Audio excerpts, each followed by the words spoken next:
Minhas excelências, deixa eu perguntar uma coisa para vocês. Vocês já ouviram o termo tecnototalitarismo?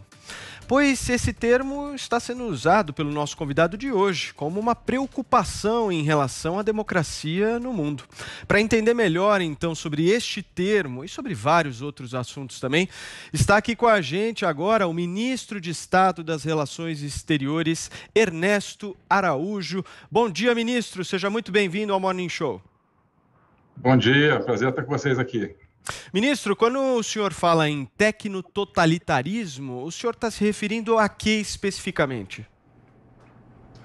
Olha, antes de mais nada, essa tendência de cancelar as pessoas, né, de qualquer tipo de plataforma, internet, redes sociais, que é uma coisa gravíssima em qualquer democracia. Então, é tecno, claro, porque isso está dentro de um universo tecnológico novo, e totalitarismo porque são coisas fora de qualquer Estado de Direito, de qualquer legislação, de qualquer discussão democrática. E dada a importância hoje gigantesca desse tipo de interação, um tipo de ação que contesta a possibilidade das pessoas se comunicarem, conviverem no mundo virtual, assume a forma de um totalitarismo. Então, acho que isso é realmente um problema gigantesco hoje no mundo. E, como eu disse, não é um problema de país A ou país B. Eu acho que essa é uma visão um pouco antiquada de ver o mundo como uma disputa entre países. Acho que é uma disputa entre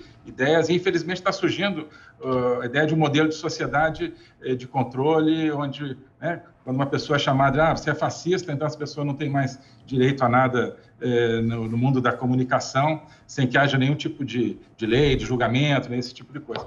Então, essa a grande preocupação, é no universo da liberdade da comunicação.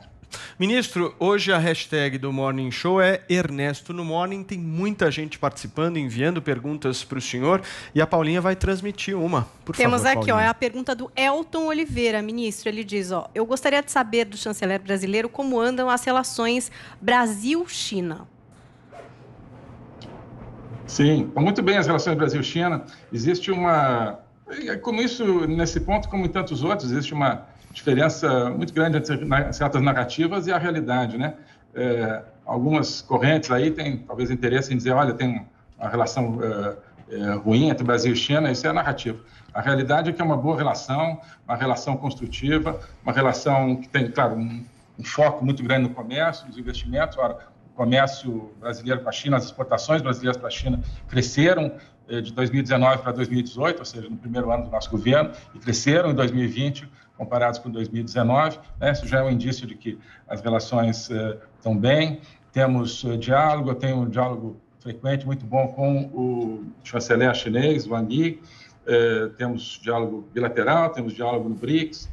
Então, é uma relação produtiva e que agora está se revelando assim, não temos problema nenhum de natureza política, diplomática, na questão dos insumos para as vacinas.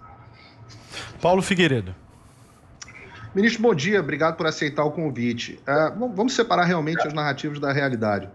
A gente sabe que a relação dos países, as relações dos países funcionam principalmente por dois canais. O pessoal político, os políticos são políticos, e são pessoas, e o diplomático formal, com todos os protocolos, que é mais instável e muitas vezes desarma o político. Com as eleições americanas agora, o resultado favoreceu o Joe Biden, aparentemente. É indiscutível que o alinhamento político entre os líderes do Brasil e dos Estados Unidos não é o mesmo. Eu pergunto, o que tem sido feito na esfera diplomática para aproximar o Brasil dos Estados Unidos e se na esfera política há possibilidade de aproximação entre os dois líderes?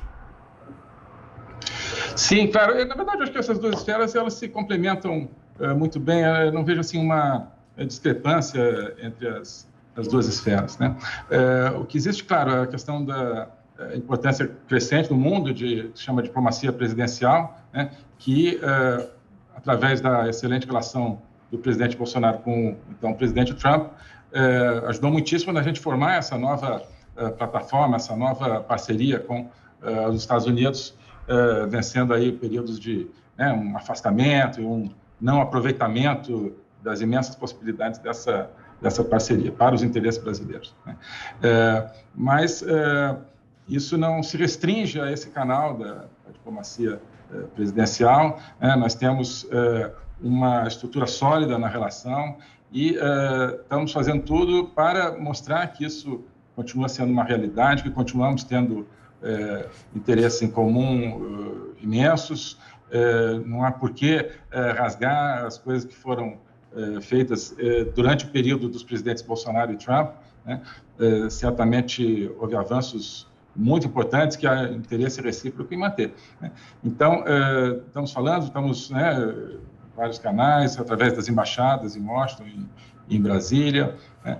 O presidente já escreveu para o presidente Joe Biden, eu já escrevi para o novo secretário de Estado, Antony Blinken, e isso acho que cria aí uma atmosfera para a gente continuar desenvolvendo aquilo que nós estávamos desenvolvendo, no comércio, na segurança, no combate ao crime organizado, promoção da democracia e muitas outras coisas. Paulo, você está pedindo a palavra?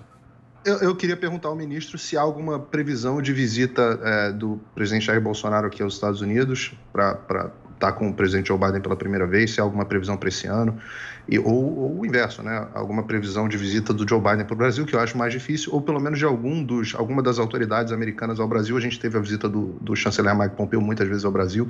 Eu sei que vocês tinham uma relação boa.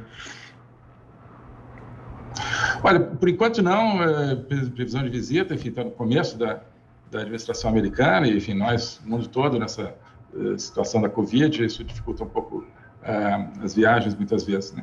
Mas certamente é o natural que ocorra um pouco mais cedo, um pouco mais tarde, mas, claro, a relação não depende unicamente das visitas. Claro que as visitas sempre são um estímulo, né? Um acelerador, às vezes, da relação, mas temos muita confiança de continuar trabalhando muito construtivamente com a administração Biden. Joel. Ministro, bom dia.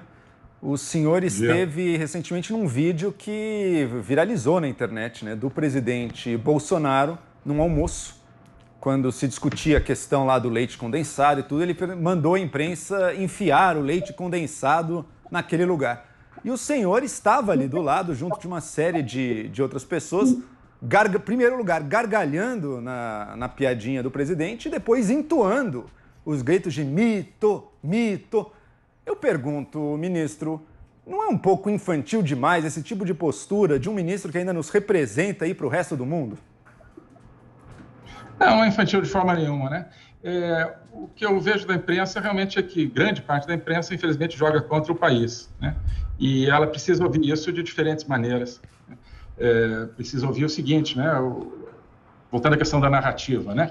A imprensa tenta ser o narrador do jogo, né? Só que ela não está narrando o jogo que está acontecendo, né? Quando o nosso time faz gol, ela não diz que foi gol. Quando, né, o time adversário não faz gol, eles dizem que foi, né? E o público que acredita nisso e que está ouvindo o jogo por esse radinho da imprensa está vendo um jogo, está achando que existe um jogo completamente diferente daquele que existe na realidade, né? Então, eu acho que qualquer gesto para chamar atenção para esse papel absolutamente deletério, mentiroso, falso que a imprensa, boa parte da imprensa está desempenhando, né, contra os interesses nacionais, contra o interesse das pessoas que são servidas muito frequentemente pela desinformação. Qualquer gesto é válido. Acho que o presidente, esse é o estilo dele, que eu admiro muitas coisas no presidente. Acho que realmente essa ideia do povo brasileiro vê-lo como um mito, eu acho que isso é absolutamente fundamental para o papel transformador que ele e o nosso time está tendo no Brasil. Portanto, né, eu acho que infantil é quem inventa uma coisa de leite condensado aí para tentar pegar um governo que tem uma performance completamente limpa em termos de corrupção, né? E ficam insistindo, né? Mas eu acho que o problema também é que boa parte da imprensa, né, como se diz, a esquerda não sabe fazer mime, né? A esquerda não tem graça. Então, acho que também isso é uma das vantagens. Não é assim, claro que é. Né? Eu ri, ministro. Eu ri também. Tem graça é o seguinte, você se comunica com o povo, né? Quem não tem graça é porque não consegue se comunicar com o povo. Joel, vai lá. Não, ministro, deixa eu só retomar, então, ver se eu entendi. O senhor considera que mandar jornalistas enfiarem naquele lugar, que isso é perfeito, contribui com o debate público, e outra, que essa relação de verdadeira veneração fanática. A gente vê, às vezes, no cercadinho ali, o tipo de veneração que algumas pessoas têm pelo presidente. O senhor considera que isso é positivo para a sociedade. E, ao mesmo tempo, o senhor considera que defende a liberdade individual e a autonomia, incentivando esse tipo de idolatria absolutamente fora de noção que a gente viu nos Estados Unidos também, né, ministro? O senhor não é admiração, é veneração, é idolatria. A gente viu nos Estados Unidos, deixa eu só finalizar a pergunta, Paulo, por favor. Só finalizar a pergunta. Nos Estados Unidos a gente viu, ministro, pessoas movidas por teorias da conspiração, também dizendo que a imprensa mentia, invadindo o Capitólio, acreditando em maluquices acerca do Partido Democrata e pedofilia. É esse o tipo de mentalidade que o senhor quer promover aqui no Brasil também? Tem a ver? Eu acho que a gente tem veneração pela verdade, né? Antes de tudo. E boa parte da imprensa, infelizmente, tem veneração pela mentira e a pratica com gosto diariamente. Então, isso, eu acho que o presidente representa uma irritação do povo brasileiro, que quer a verdade, e acho plenamente válido, sim. Vinícius Moura. Ministro, muito bom dia. Ministro, queria saber um pouquinho sobre a tua situação no governo, dentro do Ministério. Semana passada a gente teve aquela fala do vice-presidente da República, Hamilton Mourão, sinalizando uma possível reorganização ali no governo, uma possibilidade de uma eventual saída tua do Ministério, que depois foi rechaçado pelo presidente Jair Bolsonaro durante uma live, dizendo que, inclusive, que o Mourão não deveria dar palpites ali sobre o governo. Eu queria saber como é que está a tua situação dentro do Ministério das Relações Exteriores. Olha, nós estamos fazendo um trabalho, né, desde o dia 1º de janeiro de 2019, de colocar o Itamaraty, colocar a política externa dentro de um projeto de transformação do Brasil, né? Dentro de um projeto de acabar com todo um sistema de corrupção, de atraso, que regeu o Brasil durante muito tempo, que causou recessão, que causou criminalidade. Pessoas que talvez se identificassem com esse antigo sistema e que gostassem de ver esse sistema de volta, não gostam da nossa política externa, porque nós temos uma política externa que faz parte do projeto que visa acabar com esse tipo de sistema. Né? Enfim, em relação a qualquer tipo de declaração, o presidente da República já deixou muito claro que é óbvio que ele que ele que nomeia o ministério, ele que faz o ministério, ele que faz a sua equipe. Né? Mas eu queria ressaltar sobre tudo isso, né? Que a gente tem procurado ter uma coerência ao longo desse período na nossa política externa com um determinado projeto de país que foi democraticamente escolhido pelos brasileiros. Né? E eu acho que essa postura, né, de que o Itamaraty é parte de um projeto, que o Itamaraty não é um corpo estranho dentro do governo, que não é um enclave, uma espécie de enclave internacional dentro do país, mas não, que é parte do projeto, de um processo que serve ao povo brasileiro e não a instituições internacionais, que a gente respeita, claro, mas que não é a quem a gente serve. Então, eu acho que críticas, assim, geralmente provêm de quem não vê essa nossa coerência com o projeto. Ô, ministro. Portanto, eu fico satisfeito, na verdade, com essas críticas, porque elas mostram que a gente está dentro desse projeto. Ô, ministro, mas por que teve esse ruído, né, de comunicação entre o presidente e o vice, né, um te defendendo, o outro falando sobre talvez essa eventual saída? Rolou algum tipo de conversa, rolou uma pressão para que o senhor saísse do ministério, principalmente depois dessa articulação diplomática para trazer a vacina e os insumos da China e da Índia? Não, pressão absolutamente nenhuma, né? Nós trabalhamos em equipe, nesse caso das vacinas, trabalhamos em equipe, sobretudo com o Ministério da Saúde, né? Já conseguimos aí viabilizar aquelas vacinas da Índia, estamos nas tratativas aí para os insumos provenientes da China, continuamos tratando com esses dois países e com vários outros para continuar o processo de trazer as vacinas, trazer os insumos, dotar o Brasil daqui a pouco de capacidade para produzir, né, sua própria vacina, e assim temos o processo de vacinação normal, em andamento. né? E, enfim, então, primeira coisa, trabalhamos em equipe, absolutamente pressão nenhuma, né? Estamos dando a nossa contribuição, acreditamos que estamos dando uma contribuição positiva por parte do Itamaraty nessa questão das vacinações, assim como em tantas outras. Então, essa é a situação. Ô, ministro, para a gente finalizar a nossa entrevista aqui, você tocou no ponto da vacinação, né? Eu queria que você trouxesse informações para o nosso público, para o nosso ouvinte, nosso espectador aqui da PAN. Acho que está todo mundo ansioso, todo mundo querendo saber mais informações. Quando é que vai chegar a vacina? Quando é que o processo de vacinação no Brasil realmente vai começar? E o senhor é responsável por destravar, né, as relações, aqueles problemas que existem com outros países. Como é que está isso, ministro? Detalhe um pouquinho mais para a gente. Ótimo. Bom, como eu disse, a gente trabalha em equipe. Eu, inclusive, vi, se não me engano, no anúncio de vocês, que o ministro Pazuello vai ser entrevistado, acho que essa noite, né? Então, eu acho que os detalhes eu preferia até que ficassem a cargo do ministro Pazuello. Só garantir que nós estamos trabalhando em todas as frentes, com diferentes parceiros internacionais, para viabilizar a continuação do suprimento de vacinas. Queria ressaltar a coisa que eu já tenho dito, que, e aqui também acho que voltando àquela questão da narrativa, né?